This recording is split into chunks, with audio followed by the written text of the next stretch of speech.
Eastern Liangmay Naga Chief Chairman Association ELNCA has strongly condemned the April 5 incident of assault and arson in Konsakhul village, allegedly carried out by Kukis perpetrators.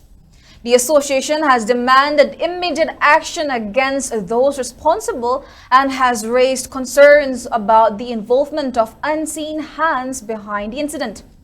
The ELNCA has also expressed apprehensions about the construction of a road named German Road in Naga territory without the consent of the Nagas, terming it an attempt to surround the Nagas and Meitei communities. The association has urged the authorities to take appropriate measures to protect the indigenous people.